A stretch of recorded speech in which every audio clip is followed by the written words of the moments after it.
Hi friends, welcome back to Akhila kitchen. చూడండి, నేను ఈరోజు చిన్న చేపల కర్రీ చేస్తున్నాను. దీన్ని అర్జులు అంటారు. ఇది నెల్లూరులో చాలా ఫేమస్ ఫ్రెండ్స్. నెల్లూరు అంటేనే చేపలు, చేపలు అంటేనే నెల్లూరు. ఇది సూపర్ టేస్ట్గా ఉంటుంది. నేను చెప్పిన విధంగా ట్రై చేసి ఒకసారి చూడండి. దీంట్లో నేను స్పెషల్ ఒక మసాలా యాడ్ చేశాను. ఈ మసాలా వల్ల మాకు టేస్ట్ అయితే చాలా సూపర్గా ఉంటుంది. గ్రేవీ కూడా ఈ విధంగా చిక్కగా రవ్వచ్చి ఏ విధంగా చేయాలనేది చూపిస్తాను. మీరు పూర్తి వీడియో స్కిప్ కాకుండా చూడండి. ఇప్పుడైతే రెసిపీలోకి వెళ్ళిపోదాం. చూడండి, 1 kg ఇవి చిన్న చేపలండి. దీన్ని అర్జులు అంటారు. ఇక్కడ నెల్లూరులో చాలా ఫేమస్ ఈ చేపలు. ఈ చిన్న చేపలు క్లీన్గా ఉప్పు పసుపు వేసి క్లీన్గా కడుక్కున్నాను. దీంట్లో 1 స్పూన్ సాల్ట్, 1/2 టీ స్పూన్ పసుపు, 1 teaspoon red chilli powder వేసి నేను 1 అవర్ ముందే ఈ విధంగా మ్యాగ్నేట్ చేసి పెట్టుకోవాలా. ఈ విధంగా మ్యాగ్నేట్ చేసి పెట్టుకుంటే మాకు చేపల టేస్ట్ బాగుంటుంది. చూడండి, ఈ విధంగా నేను మ్యాగ్నేట్ చేసి పెట్టేశాను. పెద్ద నిమ్మకాయ సైజ్ అంత చింతపండు క్లీన్గా కడిగేసి నానబెట్టేయాలా. స్టవ్ వెలిగించి కడాయి పెట్టుకోవాలండి. కడాయి పెట్టుకొని ఇందులో 2 స్పూన్ ధనియాలు, 1 స్పూన్ జీలకర్ర, చిటికెడు మెంతులు వేసుకొని దోరగా ఫ్రై చేసుకోవాలా మీడియం ఫ్లేమ్ మీద. చూడండి, ఈ విధంగా చిటిపిట్టలు ఆడేటప్పుడే ఇప్పుడు స్టవ్ కట్టేద్దాం. ఇది దోరగా ఫ్రై అయిపోయింది. ఇది మిక్సీ పట్టుకోవాలండి. చూడండి, ఈ విధంగా మొత్తం గ్రైండ్ చేసుకున్న అందులో ఒక 5-6 వెల్లుల్లి రెబ్బలు వేసుకొని గ్రైండ్ చేసుకోవాలండి. స్టవ్ వెలిగించి డబ్రా పెట్టుకోవాలండి. డబ్రా పెట్టుకొని డబ్రా బాగా హీట్ అయిన తర్వాత ఒక 50 గ్రామ్స్ ఆయిల్ వేసుకోవాలా. ఆయిల్ కూడా కొంచెం బాగా హీట్ అయిన తర్వాత ఇందులో ఒక చిటికెడు మెంతులు, కొన్ని ఆవాలు వేసుకోవాలండి. ఆయిల్కి చేపల కర్రీకి కొంచెం ఎక్కువగానే పడుతుంది. ఇందులో ఒక 3 పెద్ద సైజు ఆనియన్ ఈ విధంగా సన్నగా తరుక్కోండి. ఒక 5 గ్రీన్ చిల్లీ అండి. ఈ విధంగా మధ్యలో ఘాట్ వేసుకొని వేసుకోవాలండి.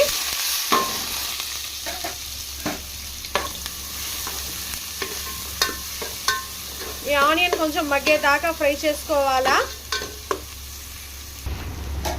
చూడండి, ఆనియన్ ఈ విధంగా కొంచెం మగ్గిన తర్వాత ఇందులో 2 పెద్ద సైజు టమాటాలు ఈ విధంగా కట్ చేసి వేసుకోవాలండి.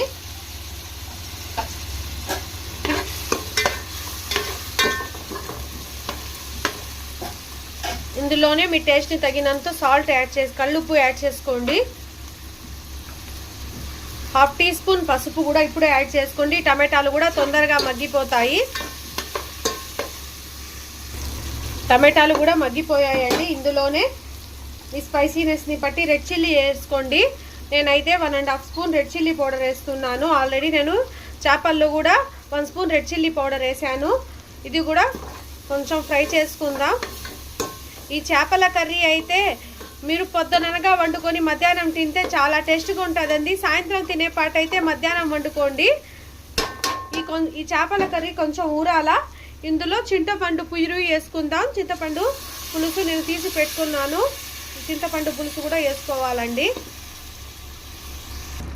ఈ చింతపండు పులుసు వేసుకున్న తర్వాత ఒక 5 మినిట్స్ అలా ఉడికించుకుందాం. ఇందులో మీకు మీ గ్రేవీ థిక్నెస్ని బట్టి కొంచెం వాటర్ వేసుకునే పాట అయితే వేసుకోండి. దీంతో పాటు ఉడకాలా, బాగా కుతకతలాడాలా. చూడండి, గ్రేవీ ఈ విధంగా ఉడుకుతున్నప్పుడే ఫ్రెండ్స్ మేము మ్యాగ్నేట్ పెట్టుకొని ఉన్నా ఈ చేపలు మొత్తం ఇందులో వేసుకోవాలా.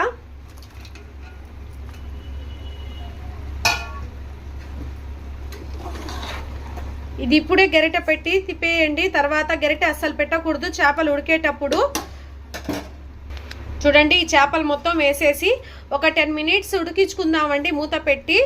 ఇది ఎక్కువేం ఉడకనాల్సిన అవసరం లేదు. చిన్న చేపలు కదా, చెదురైపోతాయి. అందుకని నేను తక్కువ సమయంలోనే ఉడికిచ్చేస్తాను. చూడండి, మాకు ఈ గ్రేవీ అయితే మాకు సరిపోద్ది. అండి ఫ్రెండ్స్, మన చేపల కర్రీ అయితే బాగా ఉడుకుతుంది. ఈ విధంగా ఉడుకుతున్నప్పుడే నేను ఇందాక మిక్సీలో గ్రైండ్ చేసి పెట్టుకోనుల్లా ధనియాలు, జీలకర్ర, వెల్లుల్లి ఈ పౌడర్ చల్లుకోవాలండి. ఈ పౌడర్ చల్లుకుంటే మాకు టేస్ట్ అనేది సూపర్గా ఉంటుంది. చూడండి, ఈ పౌడర్ మొత్తం వేసేసిన తర్వాత ఇందులోనే కొత్తిమీర కూడా వేసేయాలా. కొత్తిమీర కూడా వేసేసి నేను మీడియం ఫ్లేమ్ మీద ఒక 5 మినిట్స్ ఉడికించుకుందామండి. ఇది అస్సలు గరిట పెట్టి తిప్పబాకండి, ఈ విధంగా తిప్పుకోండి. నేను మూత పెట్టేస్తున్నాను. చూడండి ఫ్రెండ్స్, మన కర్రీ అయితే రెడీ అయిపోయింది. చేపల ముక్కలు కూడా చూడండి అస్సలు చెదరకుండా ఈ విధంగా వచ్చాయి.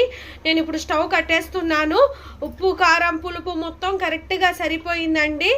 Please like share subscribe friends, subscribe my channel. ఇలాంటి మరిన్ని టేస్టీ రెసిపీస్ కోసం నా ఛానల్ని సబ్స్క్రైబ్ చేసుకోండి ఫ్రెండ్స్. మీరు సపోర్ట్ చేయండి. మీరు సపోర్ట్ చేస్తే ఇంకా మీ ముందుకు కొత్త రెసిపీస్ తీసుకువస్తూ ఉంటాను. Thank you for watching.